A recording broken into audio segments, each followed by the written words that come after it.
La semaine dernière, Indepanda a sorti une vidéo pour critiquer les youtubeurs cinéma. Et la semaine précédente, j'avais reçu Sylvain, que vous connaissez mieux sous le pseudonyme du gardien du cinéma. Ces deux informations n'ont pas grand chose à voir entre elles, sauf pour la vidéo qui va suivre. Car avec Sylvain, on a eu une discussion, comme on en a déjà eu il y a 2 ans, au tout début de nos chaînes, une discussion qui va majoritairement parler de YouTube. Et là où Indepanda pouvait critiquer YouTube un peu du haut de sa tour d'ivoire, ayant réussi au début de la plateforme, Sylvain, lui, va apporter la vision d'un petit youtubeur cinéma. Un youtubeur cinéma qui a décidé d'arrêter de jouer le jeu pour proposer des contenus qu'il aime lui. Mais ce choix, vous allez voir, c'est pas un choix facile, et la discussion qu'on a eue tous les deux va vous aider un peu mieux à cerner qu'est-ce que c'est qu'être un youtubeur du dimanche. Quelqu'un qui a commencé YouTube par passion, pour rencontrer des gens, mais qui s'est peut-être aussi laissé prendre au jeu et qui a fini par croire que YouTube allait radicalement changer sa vie. Un youtubeur cinéma qui vit dans une époque de transition avec l'arrivée de Netflix, l'hégémonie de Disney, et qui n'est pas forcément en adéquation avec ce qui se fait actuellement dans le milieu du cinéma. C'est de tout ça que nous allons parler tous les deux, dans cette vidéo, le gardien, celui qui a dit non à YouTube. Bon, à la tienne déjà.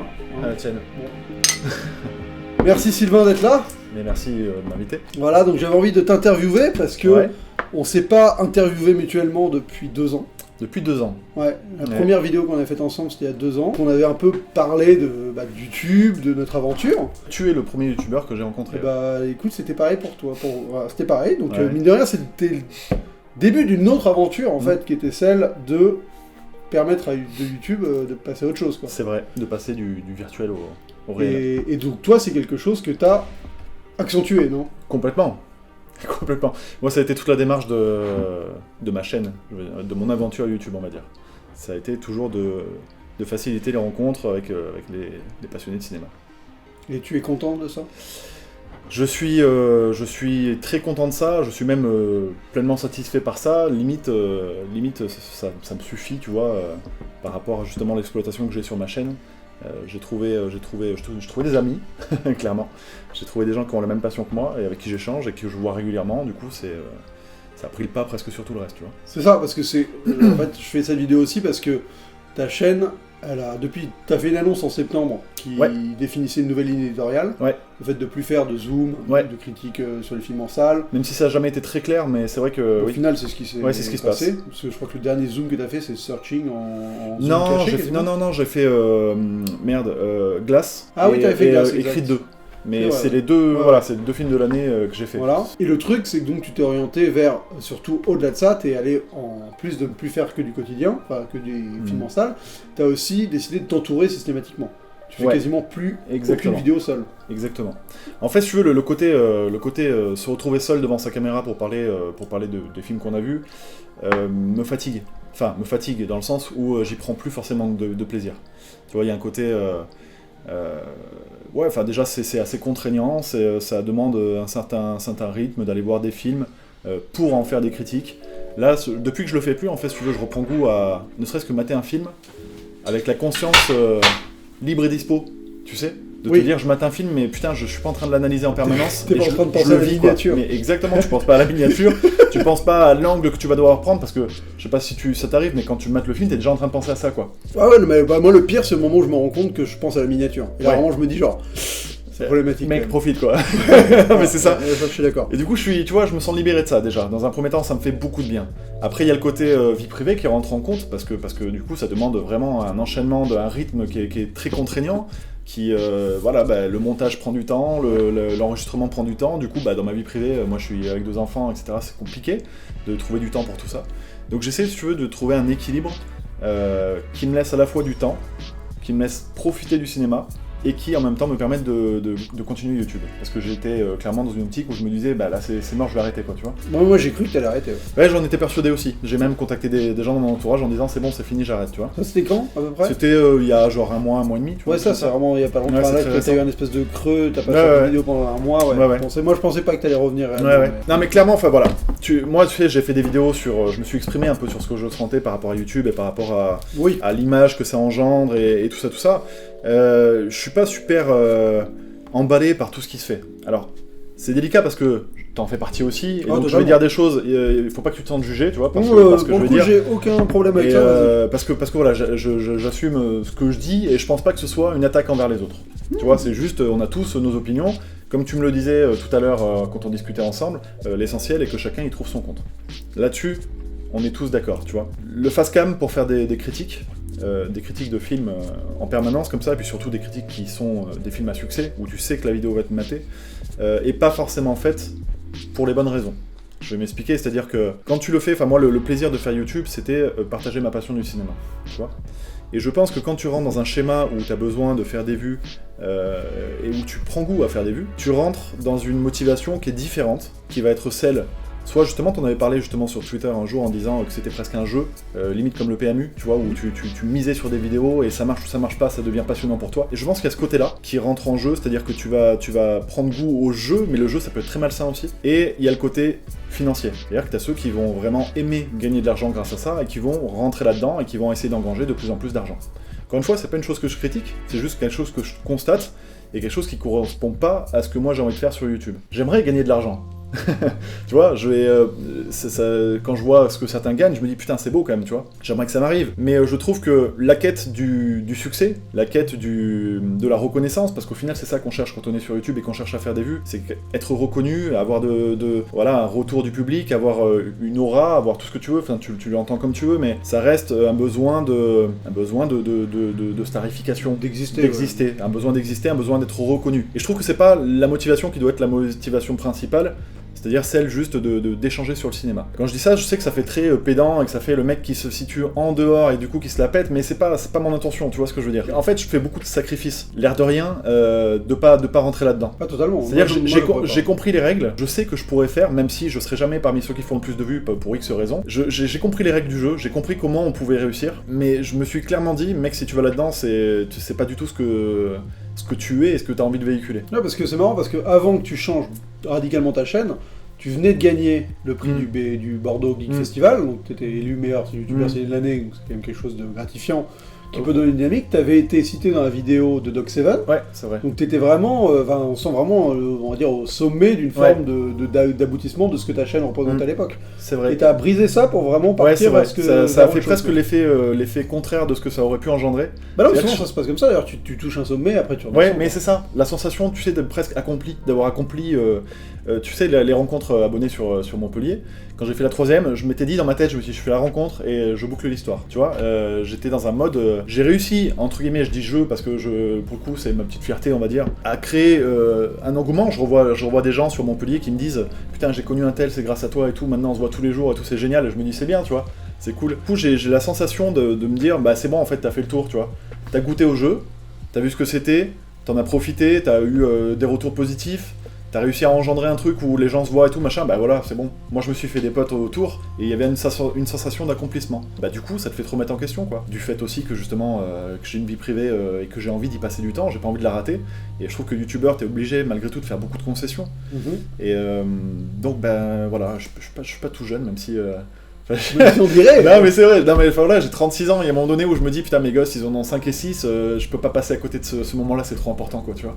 Je comprends. Et j'ai pas envie de m'en vouloir plus tard à me dire mec t'as sacrifié des trucs, pourquoi au final quoi. Ouais, pour avoir 20 000 abonnés sur une chaîne de cinéma quoi. En fait, je comprends tout ton processus pour le coup, et parce que je t'avoue, je suis pas passé par là parce que j'ai toujours continué finalement à jouer le jeu. Mais je m'autorise à arrêter pendant un mois s'il faut. Enfin, j'ai compris que le jeu, il s'arrêtait, il reprenait, t'étais maître du jeu aussi. Enfin, voilà. Ça, c'est quelque chose que j'ai compris. Les fois où où j'ai envie de jouer le jeu, je le fais. Par exemple, Avengers, j'avais l'occasion de le faire, j'en ai profité. Le point que j'ai un peu du mal à saisir, c'est que tu parles de fast-cam pour les films, mais au final, par exemple, moi je sais que ne pas avoir ton avis sur les films en salle, ça me manque. Si tu veux justement, pour moi, continuer en face cam à balancer des critiques sur les films que j'ai vus récemment, ce serait purement égocentrique. C'est-à-dire que j'ai le plaisir de recevoir des gens qui me disent « Ouais, c'est cool, ta vidéo elle est trop bien ». J'ai des gens dans les commentaires qui me disent, là tu vois, avec la nouvelle tournure de ma chaîne où on est plus un collectif, on va dire, qui me disent on t'entend pas assez. Ouais, mais c'est quand que tu sors ton zoom, moi ce que je veux c'est toi, c'est pas les autres. Ouais. J'entends et ça me fait très plaisir. C'est pas ce que je recherche. J'ai jamais pris autant de plaisir en faisant des vidéos qu'en les partageant avec les autres, en faisant des vidéos en collectif. Vraiment, tu vois, quand je fais que ce soit les 7 salopards ou Cinémood récemment, là, je prends mon pied et j'ai pas du tout l'impression que c'est une contrainte. Ouais. Tu vois le côté contrainte? C'est-à-dire que je suis avec des passionnés de cinéma, on parle de cinéma, on se filme, comme ça on partage avec les gens, mais il n'y a pas le côté c'est pour moi, c'est moi qui vais récupérer le bénéfice et j'en retire de la flatterie. Mais c'est vrai que le fait d'avoir une voix qui permet de synthétiser un avis, quoi, vraiment clair, ça manque aussi, quoi. Enfin, tu vois, je peux comprendre, moi, le côté ça manque dans le sens où YouTube, c'est un espace de partage. Une fois que tu as donné ton opinion, après, les gens en débattent avec toi. Tu vois, et c'est vrai que je comprends que certains abonnés se disent, enfin tu vois, ça crée un manque, quoi. On a envie d'avoir son avis, quoi. Je le comprends aussi, mais si tu veux, j'ai l'impression que ce que recherchent les gens quand ils sont sur YouTube et quand ils regardent nos vidéos, il y a une part de télé-réalité, c'est-à-dire qu'ils s'intéressent à une personnalité. Ils vont venir voir et ils vont écouter ta critique, qu'ils soient d'accord ou pas d'accord, limite ça change pas le problème. Tu vois, c'est-à-dire qu'ils viennent te voir toi. Parce que tu dégages quelque chose qui va les attirer. Et ils viennent voir un personnage, et ils viennent voir quelqu'un qui leur parle directement. Parce que ça c'est super important. Quand moi je fais des vidéos en groupe, je m'adresse aux autres. Ouais. Quand tu fais des vidéos en face cam, tu t'adresses à celui qui regarde la vidéo. Ouais. Donc ça, je le comprends. Il y a quelque chose où tu rentres dans l'intimité des gens et tu parles à la personne qui te regarde. Et quand tu lui livres ton avis sur le film, bah, cette personne-là le reçoit en disant putain, il me parle. Quand je fais Cinémood et que j'évoque un film, j'en fais la critique du film. Bah, tu es interrompu par d'autres gens qui en parlent. Oui, mais justement, c'est encore plus riche. C'est plus riche, mais à la fois, ton avis, il est moins riche. Mon avis est peut-être moins riche parce que je vais moins rentrer dans le détail, que ce sera moins écrit, ou alors il y aura moins de... Voilà, je vais pas dire tout ce que je pense, je dirais au final que la moitié ou qu'un quart, mais en attendant, il y aura des punchlines, il y aura du rebondissement, il y aura du débat. Il y aura du débat, c'est sûr. Et ça, c'est tellement plus intéressant. Enfin, je me pose la question, parce que par exemple, pour parler d'une formule qui est un peu similaire à la tienne, qui est par exemple le podcast Nos Ciné, ouais, bien sûr. Eux, quand tu écoutes, au final, ils font quand même... Ils débattent pas vraiment, en fait. Ils shootent chacun leur critique individuellement, et à la fin, pendant quelques minutes, mais c'est même pas institutionnalisé, ils répondent un peu à ce que les autres ont dit. Mais il y a quand même un côté où c'est quand même, en fait, chaque mec a on va dire, son temps de parole de 10 minutes sur un film, où il peut faire sa critique, quoi. Il n'est pas réellement interrompu, et de temps en temps, quand il y a vraiment une absurdité qui est dite ou quelque chose, les gens lui tombent dessus. Mais ce que je veux dire, c'est que c'est vrai que moi, le débat, j'en ai organisé avec le CCU, donc c'est vraiment un exercice que je trouve passionnant aussi, je le comprends totalement, tu vois. Je comprends que ce soit frustrant pour les gens qui te suivent et qui... En fait, moi, par exemple, je fais partie des gens qui te suivaient et qui écoutaient tes critiques parce que je trouvais que tu avais une pertinence et une vision du cinéma qui me parlait. Tu vois, j'aimais avoir ton avis parce que tu me permettais de réfléchir à des choses que moi, j'aurais pas pensé. Qui est le cas dans tes débats, parce que ça vient. Mais c'est vrai que le fait que t'aies pas le temps toujours de t'exprimer sur un temps précis sur chaque film, et en plus tu couvres souvent beaucoup de films, enfin tu vois, c'est un truc très dense, fait que par moment je me dis c'est con, j'aurais bien voulu juste avoir l'avis du gardien, quoi, je comprends. Et après, parce que il y a plusieurs youtubeurs, en fait cette espèce de groupe que toi tu crées, moi je me le crée dans ma tête en regardant plusieurs mecs et en faisant en association les idées, quoi. Mais après, je comprends la démarche de faire des choses à plusieurs. C'est clairement quelque chose d'épanouissant sur le moment. C'est ça. Et si tu veux, j'ai l'impression qu'on est tellement nombreux à faire des critiques. Un avis de plus ou de moins, enfin... Non, c'est vrai. Tu vois, il y a cette sensation-là que le terrain est tellement surbooké de critiques, et puis... sache que le tien comptait. Je sais pas, en fait. Tu vois, ça me fait plaisir de l'entendre, mais je suis pas sûr. Il y a déjà des gens qui sont pertinents. Mon avis, au final, en plus ou en moins, c'est pas très grave. Les gens ont de quoi se mettre sous la main avec ce qui existe. Parce que des mecs qui font des facecam, il y en a... Oh, on a une bonne flopée. Ouais. Voilà, une bonne flopée. Du coup, le fait de proposer autre chose, je me dis, je parle de cinéma un peu différemment. Et moi, j'y trouve plus mon compte. Donc au final, c'est la voie dans laquelle j'ai envie d'aller, quoi, tu vois. Et le fait que, malheureusement, les vues suivent pas parce que tu joues pas le jeu, c'est pas quelque chose qui te pèse? Si, ça peut être pesant par moment, et en même temps, là, j'ai réussi à faire le deuil, si tu veux, de ça, à m'en détacher complètement, justement du fait que je me suis dit, je vais tout arrêter. Quand on m'a dit, mec, n'arrête pas, on va faire ça, on va se faire plaisir, parce que j'en ai discuté avec d'autres, tu vois, qui font partie de l'émission. Si tu veux, ça m'a un peu ouvert les yeux, entre guillemets, en me disant, c'est cohérent dans ma démarche, c'est-à-dire que c'est plus ce que j'attends de faire des vues. Quelque part, c'est toujours flatteur d'en faire, et t'es toujours dans l'attente de ça. Je veux dire, si aujourd'hui je postais un Cinémood et qu'il fasse 20 000 vues, je serais refait. Donc clairement, moi j'ai fait le deuil de faire des vues. J'ai fait le deuil d'être quelqu'un de célèbre. Une personnalité de YouTube. J'ai fait le deuil d'être connu, tu vois. Ouais. Non mais voilà, on est personne, et puis au final, voilà, j'ai fait le deuil de ça. Ça me ferait plaisir si ça marchait, tu vois, ce serait vraiment un plus. Et ne serait-ce que financièrement, et en même temps pour l'ego. Mais si tu veux, j'en ai plus besoin. Parce que je le fais dans une démarche où je vais me faire plaisir dans un moment où on va parler de ciné avec des potes. Ouais. Comme on se voit là, tu vois, il y aurait la caméra ou pas la caméra, oui, là, ce serait pas... on parlerait de cinéma, ce serait exactement la même, tu vois. Voilà. Oui, bien sûr. Et on fait pas cette vidéo en se disant combien elle va faire de vues. Non, on l'a pas du tout. Tu vois l'idée. Oui, bien sûr. Donc voilà, c'est ça. Moi j'ai pris le pli que YouTube fasse moins partie intégrante de ma vie. D'y être moins souvent, mais d'y être pour les bonnes raisons. Et la question, moi, qui me taraude, enfin qui m'intéresse, c'est est-ce qu'à un moment tu y as cru quand même? Est-ce qu'à un moment tu t'es dit ça va devenir ma vie, ça peut devenir ma vie? Ouais, on m'a vite remis les pieds sur terre. C'est ça. Il y a eu un retour de bâton à la maison. Il y a eu un retour de bâton à la maison et je trouve qu'il était salvateur, j'imagine. Qui était salvateur, mais complètement. Quand tu relativises parce les que, choses, parce que ouais, je me suis posé la question à un moment donné, mais et si je m'y investissais vraiment pour faire pleinement ça? Il m'a dit, tu déconnes là. Et je pense que c'était à juste titre, parce que tu vois, aujourd'hui, avec le recul, c'est un débat qu'on a souvent avec les autres potes youtubeurs, parce qu'on est tous dans un espèce d'entre-deux, où il y a un mois où tu vas bien marcher, tu vas peut-être faire 500 €, tu vois, alors, même plus. Moi, ça m'est jamais arrivé. Non mais voilà, moi non plus, hein, pour le coup, je suis jamais dépassé les 500 $. Mais t'en as, par exemple, là, t'en as qui vont taper du 1000 €, 2000 € sur un mois, parce qu'il y a eu des grosses sorties, une actu de ouf, et tu te dis, bon bah c'est bon, c'est un salaire. Ah mais oui, mais c'est très bien pour eux d'ailleurs. Mais moi limite par moment quand j'y pense, je peux être jaloux de ça. Ouais. Tu vois, clairement faut assumer les choses. Tu vois, quand tu vois les autres qui réussissent, tu dis putain, j'aimerais bien les avoir dans mon portefeuille aussi, quoi. Tu vois. Ouais. Mais par contre, dans la démarche, ça voudrait dire qu'il faut que je fasse des choses pour l'argent ou pour les vues, mais pas pour mon épanouissement. Ouais. Et là, j'y trouve pas mon compte. Bah c'est malheureux, tant pis pour moi, mais. Non mais. ou tant mieux pour moi, tu vois. Je te le dis, je te trouve beaucoup plus apaisé maintenant que par exemple quand je t'ai vu au CCU. Où t'étais juste après avoir gagné le prix du Bordeaux Geek Festival et t'étais finalement proche de l'explosion sur le principe. Tu vois, en plus tu m'as dit que t'avais pas trop bien vécu l'expérience parce que justement il y avait ce côté youtubeur qui parle de vues, enfin cette démarche qui t'écartait de ta passion première qui est le cinéma.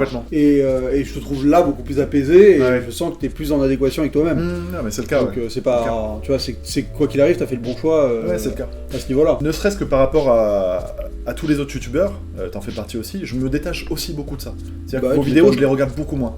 Mais ça me fait du bien. Enfin, c'est bizarre, hein, mais vraiment, c'est-à-dire que le milieu critique YouTube, de Twitter, Instagram, tout ça, j'y arrive pas, moi. C'est pas fait pour moi. Tu vois, il y a à côté, je sais pas, j'ai l'impression que ça va forcément me monter à la tête, ou que ça monte à la tête de tout le monde, et puis qu'on parle plus que d'argent, de vues et tout, et que... c'est pas ce que j'étais venu chercher. Ou alors j'aurais bien aimé trouver ça, mais d'une autre manière, tu vois. C'est un bilan intéressant à faire parce que je trouve qu'on fait partie de ce que j'appelle la deuxième génération. Les gens qui ont vu des gens comme le Fossoyeur, comme L'Île de Panda, comme Durandal réussir à en faire leur vie. Et arriver derrière sans prétention à la base, tu vois. Toi, je sais que tu as sorti ta première vidéo en me disant juste je partage une passion, c'est pas compliqué, je le fais. Je viens pas du milieu du cinéma. Voilà, du tout. En plus, voilà, tout cela avait fait des écoles de cinéma. Bien sûr. Toi, tu viens juste partager ta passion. Ça a pris, parce que faut dire ce qui est, quand t'atteins 10 000 abonnés, des vidéos qui sont vues par 50 000 personnes, c'est que ça a pris. Enfin, tu vois, il y a un moment où t'es pas resté dans une niche. Et donc, il s'est passé un truc où on a vécu ce phénomène, on y a cru et on s'est dit, on prend de l'importance. Et moi, j'y crois enfin. Je veux dire, j'y crois pas. J'ai une vie à côté, YouTube, mais comme toi, quoi. Et il faut pas que ça prenne trop de place parce que sinon, à côté, ça commence à trembler, quoi. Et on est symptomatique de cette génération d'entre-deux, quoi. On n'est pas ridicule parce que des gens nous suivent, mais on n'est pas au point d'en faire notre vie. Et on est dans une place où c'est pas évident de vraiment savoir comment ça fonctionne, quoi. Ouais, mais le problème, c'est que tu sais comment ça fonctionne, mais pour que ça fonctionne, il faut que tu tables sur des films qui forcément m'intéressent pas forcément, tu vois. Un truc tout con, mais je te parlais de ma vie privée en te disant j'ai des laps de temps assez restreints pour passer du temps sur YouTube. Mec, je préfère aller voir au ciné n'importe quel autre film qu'Avengers. Non mais c'est la grande différence entre nous. Non mais alors par contre, non, je vais le dernier Avengers, je serai allé voir dans tous les cas. Je suis allé le voir et je serai allé le voir dans tous les cas. D'accord. Mais par contre, si tu veux fidéliser une clientèle, j'allais dire, tu vois, si tu veux fidéliser pour le coup des viewers, eh ben il faut que si tu te lances dans Avengers, après il va falloir reparler d'Avengers et de ses suites.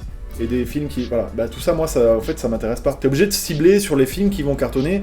Je sais que t'as des youtubeurs, tu vois, qui ont un planning tout établi en disant, telle vidéo, elles sont déjà programmées sur tel film, parce que tel film fera des vues, l'autre il n'en fera pas, machin. C'est un calcul, tout ça. Ah oui, c'est... bien sûr. C'est quelque chose qui marche, les gens le savent, enfin, c'est quelque chose de préétabli. Moi, j'ai vraiment pas envie de tomber là-dedans. Et encore une fois, quand je dis ça, c'est pas du mépris envers les autres. Tu vois ce que je veux dire?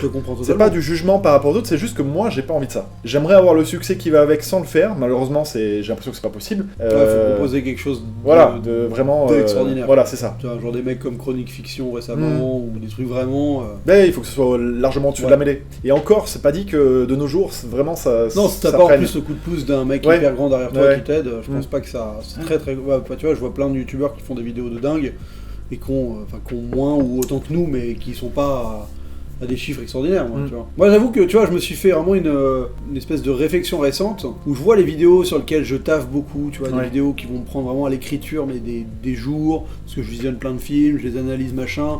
Au montage, moi, le montage, c'est le pire, parce qu'en fait, c'est quand t'as fini le truc et que Ouais. t'es chez toi, Ouais. et que tu dois faire un truc, mais qui t'éloigne de ta famille, tu sais, moi, c'est le... Ça, c'est l'angoisse. Pour moi, c'est le pire. C'est le vraiment pire.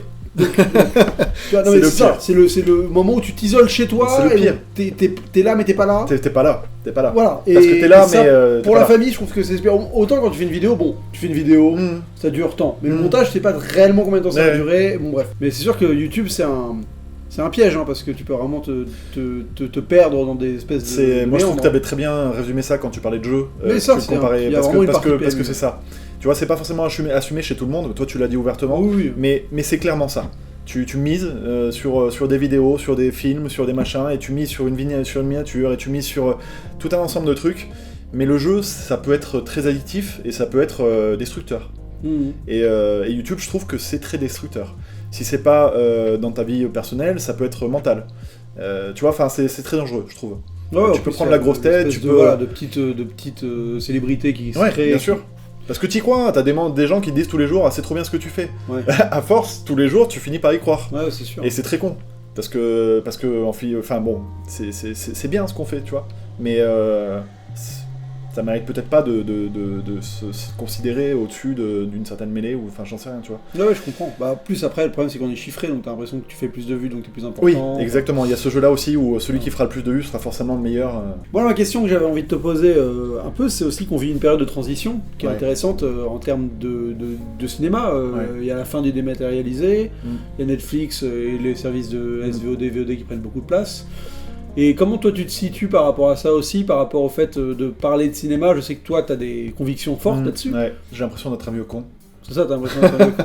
J'ai l'impression de plus faire partie ouais, j'ai l'impression que je suis en décalage total avec ce qui est en train de naître, d'émerger. C'est-à-dire de la consommation pure et simple de cinéma et de la consommation coûte que coûte, en délaissant complètement le côté artistique, quoi, tu vois. J'ai l'impression vraiment d'être dans une ère, mais j'en parle régulièrement et j'en parle aussi dans ma dernière vidéo, même dans celle qui n'est pas encore sortie, on va en reparler, on va aborder ce thème-là. Mais j'ai l'impression d'être dans quelque chose qui correspond pas à ce que j'aime, quoi, tu vois. Le dématérialisé, ça me fait chier. Je trouve qu'il y a une grosse perte de valeur, mais de la société en général. Je trouve qu'il y a une grosse perte de valeur au pluriel. Pas que dans le cinéma, dans le fait que les gens savent plus parler, le fait que les gens s'intéressent plus aux autres, le fait que les gens perdent la notion de la politesse, du temps passé ensemble. Tu regardes les gens dans la rue, ça fait très con ce que je vais dire encore, ça fait très vieux jeu. Vas-y, Hein. ça Mais recule les les gens dans la rue, portables. mais non mais c'est ça. Ce qui me fait chier, tu vois, c'est que quand j'entends certains youtubeurs qui sont jeunes pour le coup, enfin même si je le suis aussi, mais tu vois, enfin on va dire entre 20 ans et 36, il y a quand même une génération Oui, d'écart. bah, une génération. Et qui défendent ça, je me dis ça fait chier, quoi, tu vois.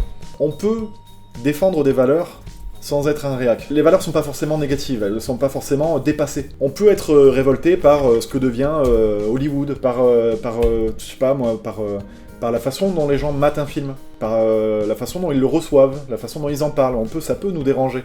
Et je trouve que c'est important de le dire, et c'est important d'en débattre, et pas de juste dire « Ah mais non, mais ça c'est du passé, quoi ». Parce que le passé, il y a peut-être des bonnes choses dans le passé.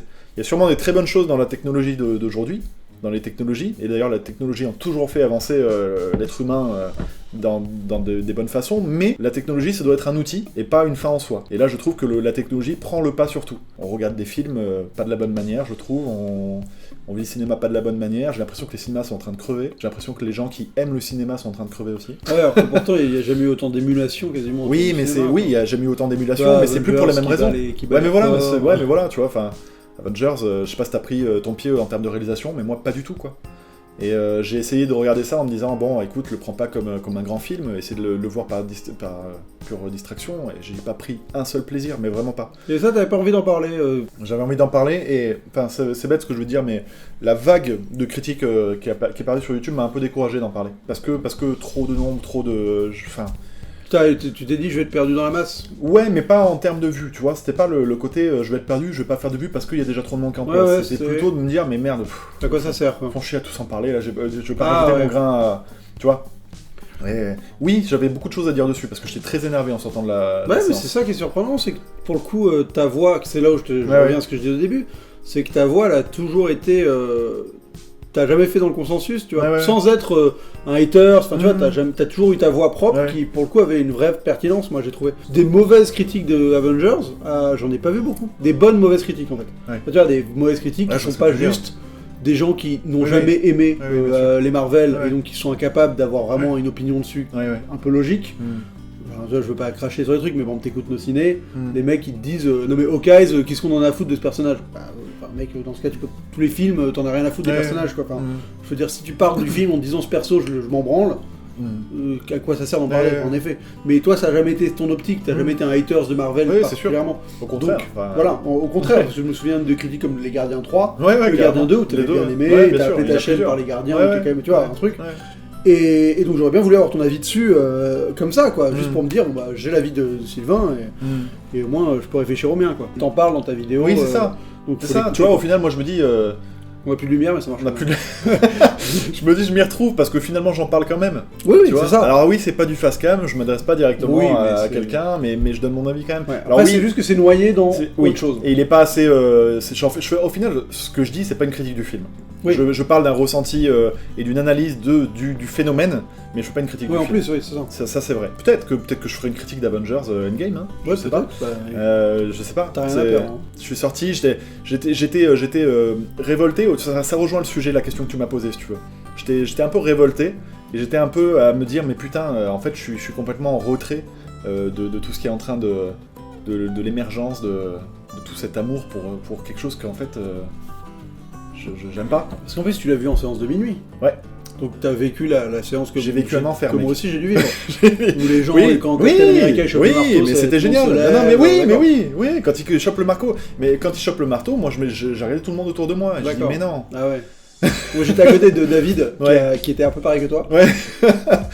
Et genre, bah, tu vois, il t'écoute sa critique, je pense que sur la critique, sur 10 Ouais. minutes de critique, t'as 4 minutes de la salle était Ouais. était Et trop. toi trop... t'es spectateur de ça quoi. Ouais, voilà, enfin, il a parlé de la réaction dans la salle Ouais. plus qu'autre chose. Oui. Et moi, j'avoue que je suis pas destiné à sauter, mais au moment où il chope au moment où on voit Thor, machin, j'ai fait genre, le marteau, genre, j'étais comme un débile, quoi. Donc je faisais partie des gens qui Ouais. étaient dans l'état d'esprit de dire, ouais, tu vois. Donc c'est sûr que t'as deux visions du truc où tu vis pas la même chose et... Mais ça encore, c'est pas tant ce qui me dérange, parce que tu peux être attaché à certains trucs dans Avengers, à des histoires, à des personnages et tout, donc c'est normal que tu réagisses par rapport à ça. Moi, le film m'a énervé, mais pour plein d'autres raisons. Mais pour ce qu'il est, quoi, pour sa conception même. Tu vois. Mais dès le début, je me suis dit, on me prend pour un con, là. C'est pas du cinéma que je suis en train de mater, quoi. Tu vois, c'est de la sitcom, et ça m'a fait chier. Justement, je me disais, s'ils font un bel épisode final, bah, je dirais bravo, quoi, c'est bien, vous avez réussi à créer quelque chose, et je comprends qu'il y ait autant de monde qui vous suive. Et là, de voir ça, et de me dire, mais c'est pas vraiment du cinéma, enfin, je veux dire, si tu le regardes vraiment purement sur un angle de la réalisation, tu vas te faire chier. Hein. C'est du champ contre champ complètement basique. Oui, il y a pas d'audace. Il y a vraiment pas grand-chose. Il y a pas d'audace. En termes d'esthétique, c'est pareil, c'est tout ce que t'as déjà vu.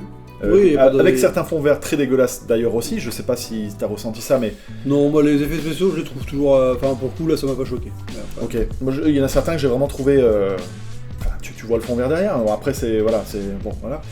Je veux dire, je parlais dernièrement. J'ai eu la chance de rencontrer un mec qui travaille à Londres, qui a participé. Enfin, c'est la boîte de prod des effets spéciaux de Black Panther. Lui-même me disait, ce qu'on a fait, c'est du travail de merde. Bah, ça se voit, là. Tu Black vois Panther, c'est quand même vraiment...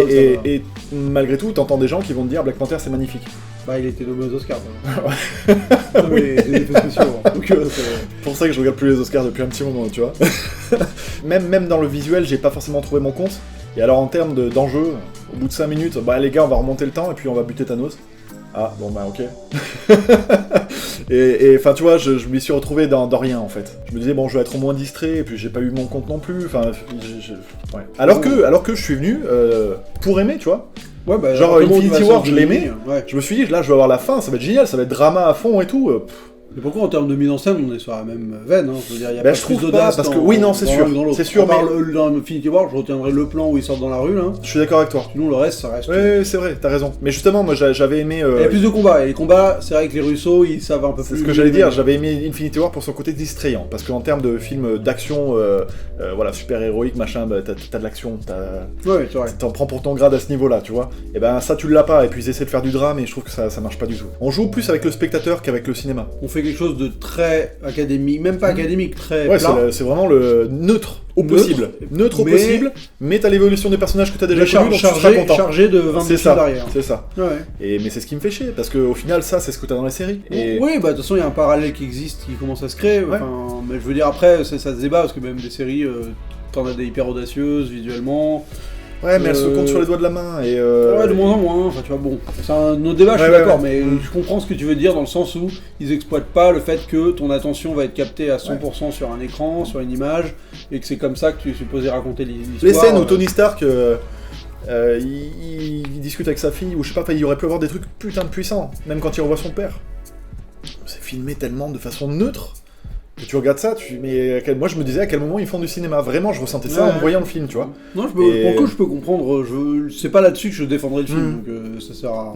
Je comprends totalement. Après, si tu le mates en tant que.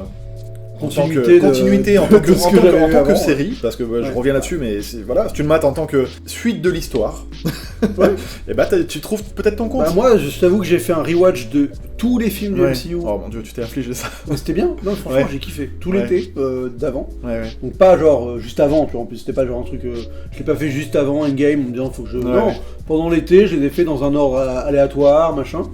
Et le fait d'avoir quand même tous ces films en tête fait que quand tu découvres Endgame, évidemment. Bah moi je me suis laissé embarquer dans le jeu parce qu'évidemment t'as tout qui t'est servi pour le mec qui a tout suivi, tu vois, enfin tout est là parce que ça fait des références à tout, les persos tu les as vus évoluer donc ça te satisfait, tu vois. Mais je suis d'accord qu'en termes de notion de cinéma propre, quand tu vois un film comme Alita juste avant par exemple qui est beaucoup plus audacieux dessus, tu te dis ah oui, c'est vrai que là il y en a un qui essaie des choses, l'autre qui se contente de faire le strict minimum. Après voilà, c'est porté par quelque chose qui fonctionne, quoi. Et tu vois, pour faire un parallèle avec DC, parce que Marvel a clairement pris le pas sur DC, mais je suis beaucoup plus intéressé par ce que va faire DC dans le temps, et par ce qu'il propose, justement parce qu'il y a des échecs totaux, donc ils sont mis en question, quoi. Et qu'il va y avoir des films qui vont sortir du lot. Marvel, je trouve que tous les films sont neutres. Oui, c'est ce qui est souvent dit. Oui, voilà, c'est un poncif. Mais il n'y a pas de navet, il n'y a pas de chef-d'œuvre. Il n'y a pas de navet, et il n'y a pas de chef-d'œuvre. Tu l'as dit, c'est exactement ça. Et ben DC, il va y avoir des films de merde, et je suis sûr qu'on va avoir des pépites. Bah, on verra le Joker, genre par exemple. Après, c'est vrai que c'est pas. Maintenant, ils ont lâché l'affaire, ils font des films indépendants. Voilà, mais tu vois, cette optique-là, je me dis, il y a moyen qu'ils te sortent des films qui soient largement au-dessus des films Marvel. Et pourtant, ils vont se faire bâcher, et pourtant, les gens n'iront pas forcément les mater en masse comme ils le font pour Avengers. Mais je trouve que ce sera peut-être plus intéressant cinématographiquement parlant. Parce qu'au final, faire des propositions qui se vautrent, ça reste un essai, quoi, tu vois, ça reste quelque chose, ça n'a pas marché, mais t'as pas une recette qui fonctionne, justement. Oui, bien sûr. Tu vois ce que je veux dire ? Ouais, totalement. Non, mais ça, c'est sûr que pour le coup du Marvel, ça prend beaucoup d'espace, parce que ça, même dans les conversations et les trucs, parce que ça, t'as l'impression qu'ils ont trouvé un truc qui plaît et dérange à la fois, tu vois. Ouais, c'est ça. Qui plaît au plus grand nombre, mais qui jamais satisfera vraiment quelqu'un qui recherche un peu de côté pointu, quoi. C'est ça. Et quand tu me disais tout à l'heure, il n'y a jamais eu autant de monde qui s'intéressait au cinéma. Oui, mais il s'intéresse à ce cinéma-là. Je caricature et je tape large dans mon discours. Mais c'est une réalité quelque part. C'est-à-dire que oui, il déplace les foules, putain, il bat Titanic, quoi. Ouais. Enfin, moi ça me fait chier, tu vois. Là le côté réac reprend le pas et ça me fait chier qu'un film comme ça prenne le dessus. Après, c'est que des entrées, et c'est pas grave, ça détrône un film, on s'en branle à la limite. Oui, c'est clair. Mais c'est révélateur. C'est révélateur d'une époque où les gens attendent certaines choses, et ce qu'ils attendent, c'est plus de pouvoir en discuter sur Twitter et de râler avant même que le film sorte et de discuter de ça, et lui, quel personnage, comment il va évoluer. Et pour moi, c'est pas la vision que j'ai du cinéma, voilà, tout simplement. Même si je passe pour un vieux con quand je dis ça, mais voilà, c'est ma réalité, on va dire. Le cinéma, le genre, est-ce qu'il se porte bien ? C'est un peu ton créneau à la base, les films d'horreur, tout ça. Bah écoute, ça va, je trouve. Il reste des bons films de genre, mais je trouve que les gens les comprennent pas, justement. Ah, décidément. Non, mais ça fait vraiment, tu mettras pas ça. Hein. C'est pas possible, je passe vraiment pour un vieux con. Justement, je trouve que, si tu veux, les gens sont trop habitués maintenant, justement, au Marvel. Je trouve que ça forge le regard du spectateur. Ouais, bah c'est... Ouais. Et que du coup, quand tu vois un film qui sort un peu des sentiers battus, tu le perçois pas, tu le comprends pas. Tu vas critiquer, comme le fait Durandal, ses incohérences. Alors que putain, dans un film de ce genre, l'incohérence c'est presque la base, quoi, tu vois. L'incohérence doit faire ressentir chez le spectateur quelque chose. Pire que l'incohérence, c'est critiquer les personnages cons. Oui, exactement. Non mais c'est ça, les personnages cons, comme Prometheus et... Je reparle de ça encore, mais mais... c'est vrai que t'es un défenseur de Covenant, non? Ouais, carrément. Ah, merci. Carrément. Je suis un défenseur de Covenant, je dirais pas que c'est un film génial, mais par contre je le défends et je trouve qu'il mérite vraiment pas la vague de haine qu'il reçoit. Pareil, voilà, tu vois, t'as un personnage qui fait des choses qu'il devrait peut-être pas faire à la base, c'est pas normal. C'est pas normal, si, on s'en fout. Enfin, ça veut peut-être dire quelque chose. Peut-être qu'il a un regard sur ses personnages qui fait que justement, ça le rend con, et pose-toi la question de pourquoi il réagit comme ça. Tu vois, on perd l'habitude de réfléchir, de vivre... Le cinéma de genre, c'est intéressant justement parce que c'est très évocateur et il y a beaucoup de sens, c'est très lourd en sens, le cinéma de genre. Mais justement, par des phénomènes qui peuvent paraître très radicaux. Des personnages vont faire des choses, un personnage va se mettre à buter des gens et tout, on va dire mais c'est pas normal, il devrait pas le buter, mais non. C'est pas comme ça que tu dois regarder le film, quoi, tu vois. C'est pas dans la cohérence, c'est pas dans la... La course à la cohérence, c'est quelque chose qui fait de la peine. Ouais. J'avais écrit une vidéo que j'ai tournée mais que je ferai jamais, où j'analysais comment le joueur du grenier parle de cinéma. Non, parce que ça m'intéressait, tu vois, c'est le mec le plus vu en France sur les critiques ciné. Et en fait, 80% de son argumentaire est basé sur ce qu'il considère être cette espèce de cohérence. Et pour lui, en fait, les seuls défauts relevables, c'est les personnages cons, les choses qui sont pas logiques. Il y a un exemple que je citais dans ma vidéo que j'ai pas faite, qui était pour moi probant. C'est dans Jurassic World 2, Fallen Kingdom. Il prenait la séquence de la petite fille qui se cache dans le lit là pour Velociraptor, et il disait mais c'est con, jamais tu vas cacher dans ton lit. Et là tu te dis genre mais c'est pas possible. En termes d'imagerie, c'est pas possible. Parce que tu comprends ce que le réalisateur... C'est tellement lourd en sens, voilà. Elle veut se réveiller d'un cauchemar, dans son lit, c'est écrit, c'est... Voilà, et c'est ça qui me fait chier, c'est que justement, la majorité des youtubeurs qui sont célèbres, enfin qui engrangent le plus de vues, ont ce regard-là sur le cinéma. C'est pour ça qu'il manque, bref, vas-y. Quand je te disais, je pense que le regard du spectateur est de plus en plus forgé dans ce sens-là, c'est ce qui me fait chier, c'est qu'en plus, les critiques qui ont du succès, eux aussi pointent ça du doigt. C'est-à-dire que c'est maintenant rentré, il y a une espèce de phénomène qui se passe, c'est que les gens, quand ils regardent une critique, ils se l'approprient. Si ça leur plaît, ils se l'approprient. Et ils vont reprendre les arguments et ils vont te les balancer à d'autres youtubeurs. J'appelle ça, moi je considère que je suis limite un Pokémon, que les gens vont balancer pour défendre leurs arguments en machine à café. Oui, mais c'est ça. Tu vois. Genre, moi j'ai eu cette image récemment où je me suis vu le mec qui sort genre mes critiques masquées, c'est ça. C'est ça. Je te lance critique masquée. C'est vrai. Contre Durandal. L'image est très bonne. Non mais l'image est très bonne. Et après c'est celui qui a malheureusement le plus de likes qui remporte. Et malheureusement tu fais pas toujours le point. Des attaques qui marchent plus ou moins, tu vois. Ouais, c'est ça. Le Pokémon critique masqué, il est débile. J'ai le Pokémon. J'ai le Pokémon Durandal. Donc. Les gens disent des trucs, ils donnent leur avis, c'est très bien qu'ils le fassent, tu vois, mais les gens qui le reçoivent, ça devient des vérités pour eux. Et ça devient du coup une façon de voir les films. C'est-à-dire que quand ils vont regarder après un film, on se dit ah ouais, est-ce que le personnage il est con? Ah ouais, mais il est trop con, il a raison, Durandal, tu vois. Et du coup, le film est mauvais. Et enfin, malgré tout, c'est les jeunes que tu formes comme ça. Les youtubeurs, ils ont une responsabilité. Parce que YouTube, c'est quoi? C'est 15-20 ans, en majorité. Ouais, 15-35 quoi. 15-35, mais tu dois avoir plus de 15 ans que de 35. Hein. Pas moi. Ah ouais? Moi c'est 25. Oui, enfin oui, pas toi, mais je veux dire, si on prend pas que le cinéma, mais YouTube, tu vois. Et du coup, on a une responsabilité, c'est-à-dire qu'on véhicule des choses. Quand tu parles de cinéma, t'as des jeunes qui te regardent et ça va orienter leur perception, leur réflexion. Si tu les habitues à leur balancer que des vidéos sur Marvel et à leur dire que c'est bien parce que le personnage il a fait ça et c'est cohérent avec ce qu'il est, machin, c'est plus une façon de regarder le cinéma qui est très intéressante. Et je trouve que les gens, aujourd'hui, s'intéressent plus qu'à ça. Et c'est ce qui me dérange un peu, tu vois. Donc, merci à vous d'avoir regardé cette vidéo. Je ne sais merci. pas du tout ce qu'elle va contenir. Je ne sais pas du tout ce que je garderai. Vous avez vu l'évolution de nos plats, donc vous avez bien rendu compte qu'il y a eu plusieurs étapes, mais lesquelles sont restées au montage final. À l'heure actuelle, Sylvain et moi, nous ne le savons pas. C'est ça qui est beau aussi, c'est la magie du montage. Vous pouvez évidemment retrouver le Gardien du cinéma sur sa chaîne. Moi, honnêtement, je t'admire parce que moi, je sais que je pourrais pas... Enfin, je suis trop content d'avoir construit ma chaîne et d'avoir des vidéos qui marchent de temps en temps pour renoncer à ça. Mais après, à un moment, on en parlait avec David de Filmtalker il y a pas longtemps, on se disait, mais moi, comme moi, je m'en fous en fait. À un moment, j'atteins ça, qu'est-ce que ça veut dire quoi. Oui, voilà. Tu vois. Il y a des moments quand tu prends du recul aussi, tu relativises quoi. C'est sûr, mais en fait, tant que j'arrive à grandir, je me dis, bon, c'est con de s'arrêter quoi. Ouais, je comprends. Tu vois. Je comprends. Parce que, on parle des financiers. Mais par exemple, l'année dernière, à la même époque, en un mois de bonnes vidéos, je faisais 150 €. Maintenant, en un mois de vidéo, je fais 500 €. Tu vois, donc tu te dis, ah ouais, putain, Moi, je fais 30 €. Ah oui, normal. Non, mais j'ai connu, monsieur. Je connais les tarifs. Hein.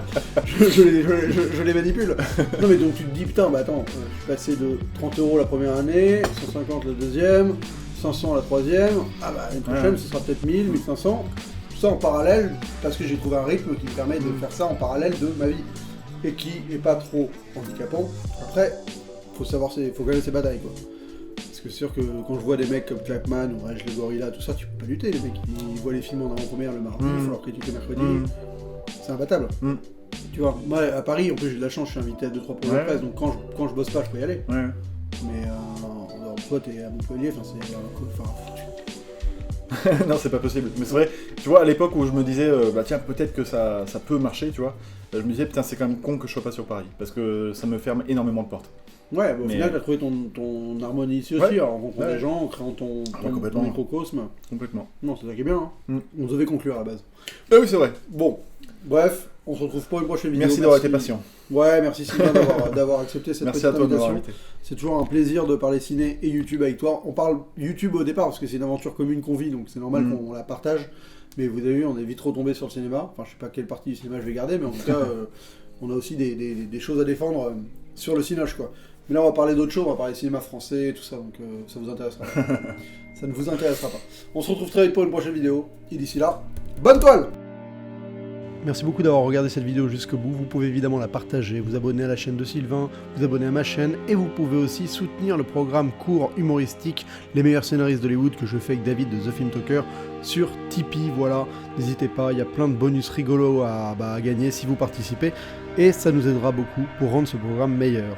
Et j'ai déjà fait une conclusion, mais j'avais envie d'en refaire une pour mentionner ce Tipeee qui me tient à cœur.